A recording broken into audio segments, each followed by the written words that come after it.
በሱብሂ በዛ በብርድ ቀስቅሳ ተነሽ ተነሽ። ሴት ልጅ ከነጋ አይተኛም።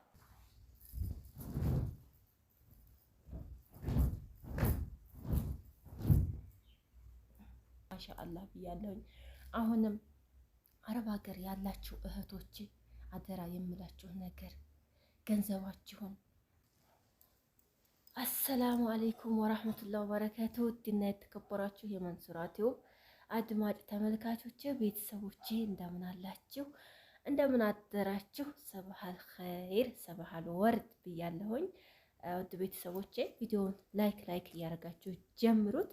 ለሌሎች ተደራሽ እንደሆን ላይክ ያስፈልጋል ማለት ነው። ሸርም አድርጉ፣ ከቻላችሁ አግዙኝ፣ ከጎን የሆኑ እንግዲህ ሁልጊዜ የምላችሁ ነገር ነው። የእናንተ እገዛ ያስፈልገኛልና እንግዲህ ቤተሰቦቼ ዛሬ የት ነው ያደርኩት? የት ነው ያደርኩት ልበላችሁ? በቃ ታውቁታላችሁ የት እንዳደርኩኝ። ከቤተሰብ ወጥቼ ሸፍቼ እንግዲህ አንዷ ቅመም ቤት ነው ያደርኩት፣ ፋፊ ወሎ ቤት ማለት ነው። እንግዲህ አሁን በጣም በጧት ነው የተነሳ ነው፣ ጧት ሱብሂ ማለት ነው። በቃ ተጣልቻት ልሄድ ነው ማለት ነው። በሱብሂ በዛ በብርድ ቀስቅሳ ተነሽ ተነሽ። ሴት ልጅ ከነጋ አይተኛም። ድሮኛ ተነስተን እንፈጫለን እንፈትላለን። ያሁን ልጅ እየተኛ በቃ እስከ ፀሐይ እስከሚወጣ እስከ 3 ሰዓት እየተኛ አይነሳም። እና ተነሽ በቃ የሆነ ስራ መስራት አለብሽ ብላ ቀስቅሳኛለች። ግን አሁን ብርዱ ማለት ነው እንዲህ እያንቀጠቀጠኝ ነው ቪዲዮ የምሰራላችሁ ማለት ነው። የእሷን እንግዲህ ልንገራችሁ ብዬ ነው። የምትሰራይ ስራ ቤት የደሪ ብላ ማለት ነው። እሷ ለካ ስራ አታሰራኝ ነው ያሳደረችኝ። እና አሁን ተነስቼ የመጀመሪያ ስራ እንግዲህ ቤት ማነጣጠፍ ነው የሚሆነው። ቤት ላነጣጠፍ ነው። አግዙ ቤተሰብ። ያው ጃኬትም ለብሻለሁ። ብርዱ ተውት በጣም ይለያልና ሀባይቢ እንግዲህ ያው ማታ ሳይበላ ያደረውም ይኸው ሙዝ እዚህ ተቀምጧል ማለት ነው። እንግዲህ ሰው ከመጣ ይበላል እንጂ ፋፊ ቤት ልጅ የለም፣ ተቀምጦ ሊውል ነው ማለት ነው። እና እነዚህ ነገሮች ላነሳሳና ላጸዳዳ ማለት ነው። ሞት አበባው ምናምን እንግዲህ ትናንትና እኛን ይመጣሉ ብላ ያዘገጀችው ነገር ተውት በቃ ይለያል ማለት ነው። እና አሁን ቤት ላነጣጥፍ ነው። አነጣጥፌ ስጨርስ ደግሞ ያው እንደመዳም ሽንት ቤት ጠቢ ትለኝ ይሆናል። እየጠበቅኩ ነው። አሁን ቤቱን ላነጣጥፍ መጀመሪያ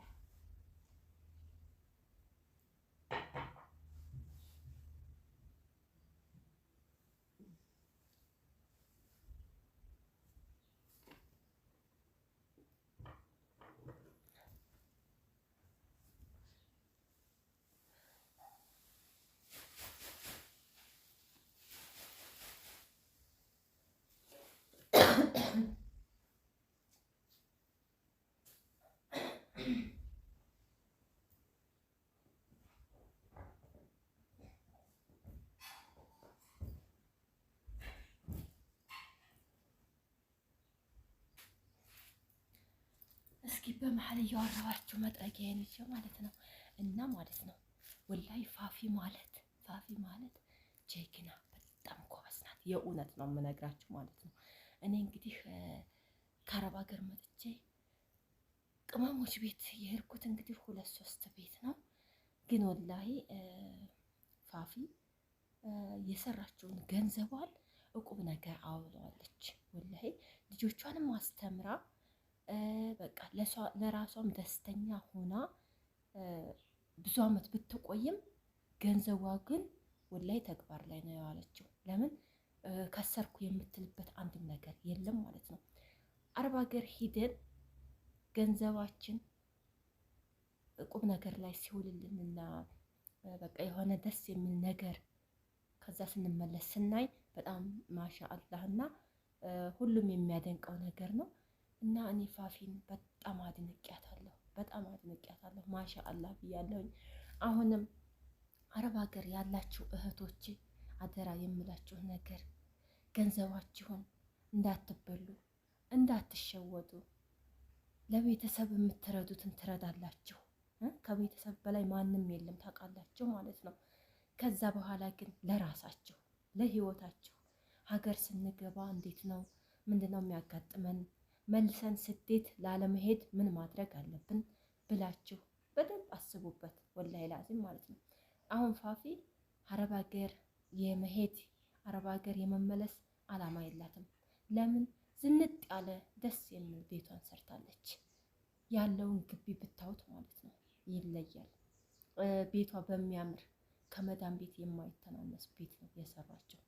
ማሻአላህ ማሻአላህ ብዬ እኔ በጣም ደስታዬን መቆጣጠር ነው ያቃተኝ ማለት ነው። እንደዛ መሆን ቢያቅተን እንኳ የተወሰነ ነገር ቀድሩ ባይኖረን እንደ በፊት ገንዘቡም አሁን ላይ ኑሮ ውድነቱ ቢጨምርም በቃ የሰራነውን ገንዘባችንን የስራ መስሪያም ሊሆን ይችላል፣ ቦታ መግዛትም ሊሆን ይችላል። ተጠቀሙበት።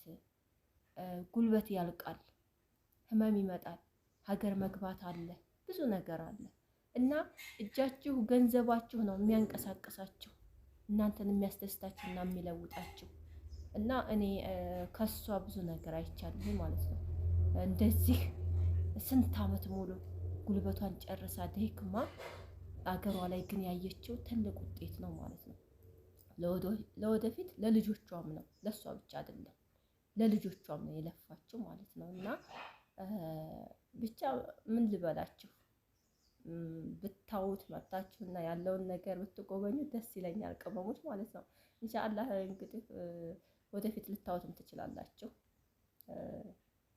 ትጎበኙታላችሁ ብዬ አስባለሁ ማለት ነው። የሚጎበኝ ነው ማለት ያው አንዱን ስታው አይደለ የሆነ ለውጥ የሚኖረው።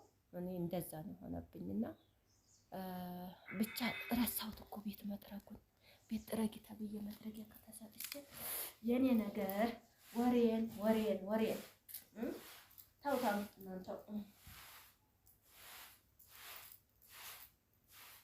ረንቆይማ እንዴት ቀምዳላችሁ። በመሀልማ አንዴ ሙዝ መብላት አለብኝ። ፋፊ እንዳታይ በጧት አንዴ ሙዝ ብሉ ብለዋል ዶክተሮቹ ናቸው። እኔ አይደለሁም ያልኩት፣ ዶክተር ነው ያለው። በቃ ተመስጣችሁ አትክልት ነገር ብሉ ተጠቀሙ አሪፍ ነው ስላሉ አንዱ ሙዝ አናቱን ልበለውና መጥረጊያን በደንብ እጠርጋለሁ።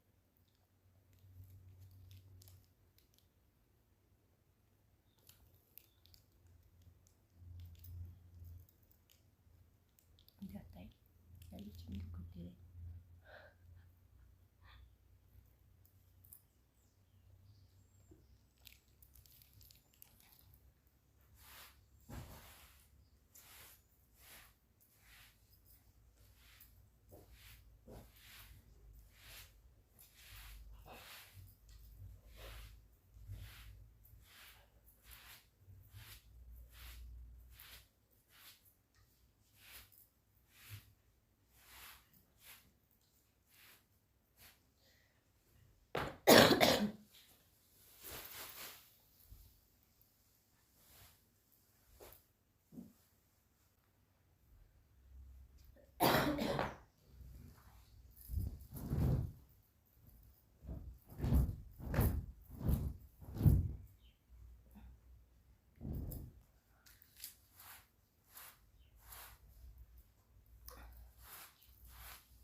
ቆሻሻ የለውም። ዝም ብሎ ነካ ነካ ነው የተደረገው ማለት ነው። የቻርጅ ደግሞ ምን እያለ ነው እንደዛ አረግን ማለት ነው። ያው ለሰው ተብሎ ነው እንጂ ያው የሴት እንግዳ የለውም ይባላል አይደለ? ለዛ ነው እንጂ ሌላ ነገር